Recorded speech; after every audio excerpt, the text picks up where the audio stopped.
que não salvas a ti mesmo? Prova que tu és realmente aquele que tu dizes que és. Onde Jesus esteve e o que ele fez nos 3 dias entre sua morte e ressurreição. Jesus foi crucificado por cerca de 6 horas antes de falecer, como descrito nos 4 evangelhos de Mateus, Marcos, Lucas e João. Foi nesse momento final que ele proferiu suas palavras imortais. Está consumado. Está consumado. Documentado em João 19:30, está registrado que imediatamente ele inclinou a cabeça e entregou seu espírito. O corpo passou apenas um curto período na cruz, antes de ser removido e preparado para o sepultamento por José de Arimateia, com a colaboração do discípulo Nicodemos. Depois de 3 dias, seu corpo e alma se uniram novamente, e ele voltou à vida. Depois de sua ressurreição, ele apareceu a seus seguidores, começando com Maria Madalena. Logo após, ele subiu aos céus. Ainda assim, surgiram muitas dúvidas sobre o que teria ocorrido nos 3 dias seguintes à sua morte até sua ressurreição, com questionamentos acerca do paradeiro de Jesus e suas atividades nesse período.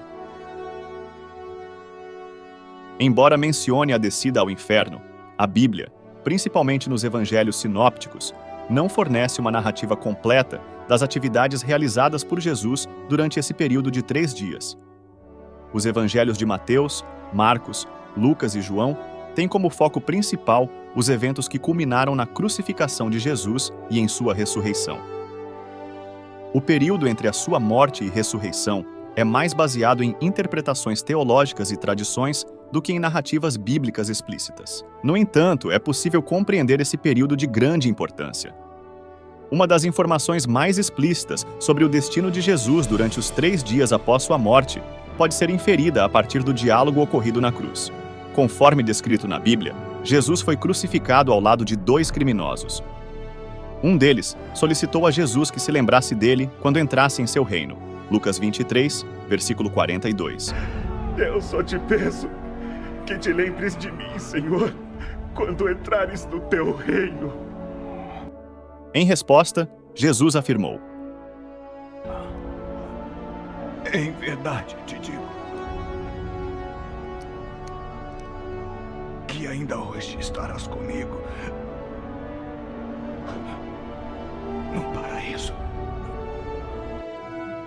Isso sugere que, após sua morte, Jesus ascendeu ao paraíso ou ao céu, o que é coerente, já que em seu último suspiro, Jesus entregou seu espírito nas mãos de Deus, indicando que seu destino não poderia ser outro senão um lugar de felicidade eterna e amor, ou seja, o céu. Entretanto, existe ainda outra narrativa interessante acerca do paradeiro de Jesus em 1 Pedro 3, versículos 18 a 20. Afirma-se: porque também Cristo sofreu uma vez pelos pecados, o justo pelos injustos, para nos conduzir a Deus. Foi morto na carne, mas vivificado pelo Espírito, no qual também foi e proclamou aos espíritos em cativeiro. Essa passagem pode ser compreendida de 2 formas distintas. Primeiramente, pode implicar que em algum momento entre sua morte e ressurreição, Jesus adentrou o inferno ou Hades e transmitiu uma mensagem aos espíritos que lá estavam detidos. Dentro dessa visão, os seres aos quais Jesus se dirigiu podem ser tanto demônios quanto seres humanos. Também é possível que sejam anjos errantes. É provável que os espíritos mencionados no trecho sejam anjos caídos, aqueles que foram aprisionados por desobedecer a Deus juntamente com Lúcifer, que os enganou e virou-os contra seu Criador. A menção ao dilúvio de Noé sugere que a desobediência ocorreu antes desse evento, embora o trecho não especifique exatamente o que Jesus disse aos espíritos prisioneiros. É pouco provável que tenha sido uma mensagem de redenção, pois os anjos não podem ser salvos, como mencionado em Hebreus 2,16. É mais plausível que Jesus tenha proclamado e anunciado sua vitória sobre Satanás e seus seguidores. Portanto, dentro dessa perspectiva, Jesus desceu ao inferno para proclamar sua conquista e declarar sua vitória sobre a morte e Satanás. Outro fragmento das Escrituras Sagradas que nos relata o paradeiro e as atividades de Jesus nos 3 dias entre sua morte e ressurreição encontra-se em Efésios 4, 8, 10. Nessa passagem é dito: e, subindo ao alto, levou cativo o cativeiro e deu dons aos seres humanos. Mas o que significa subir? senão que também desceu às regiões inferiores da terra? Aquele que desceu é o mesmo que subiu acima de todos os céus, para cumprir tudo, conforme Paulo escreveu.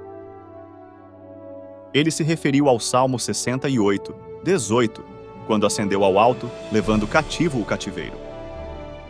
Essa interpretação sugere que, após garantir a salvação na cruz, Jesus reuniu todos os redimidos que estavam no paraíso e os levou para sua morada eterna no céu. Essas pessoas incluíam Abraão, Davi, Josué, Daniel, Lázaro, o ladrão na cruz, e todos os outros que haviam sido justificados pela fé anteriormente. Ele os levou de Hades, o local habitado pelos mortos, para sua nova morada espiritual. Uma outra forma de entender Efésios 4 é que durante os 3 dias entre a morte e a ressurreição, Jesus conseguiu conquistar e prender nossos inimigos espirituais, como o diabo, a morte e a maldição do pecado. Depois, ele ascendeu ao céu, mostrando sua vitória como um Deus. Essa interpretação também se baseia em Mateus 12, versículo 40, que afirma: assim como Jonas ficou 3 dias e 3 noites no ventre do grande peixe, assim o Filho do Homem ficará 3 dias e 3 noites no coração da terra. Por último, é indispensável observar que os detalhes precisos do que realmente se desenrolou durante aqueles 3 dias não são claramente definidos na Bíblia. Além disso, existem divergentes perspectivas entre várias tradições cristãs acerca dessa questão. Ainda assim, dispomos das próprias palavras de Jesus a respeito do tema. Depois de proclamar sua vitória sobre a morte e concluir sua obra de redenção, ele disse: hoje estarás comigo no paraíso, o que nos dá confiança em afirmar que ele partiu para o paraíso. Isso foi apenas um resumo dos diversos mistérios que ainda habitam este assunto. Espero que tenha gostado. Que Deus te abençoe.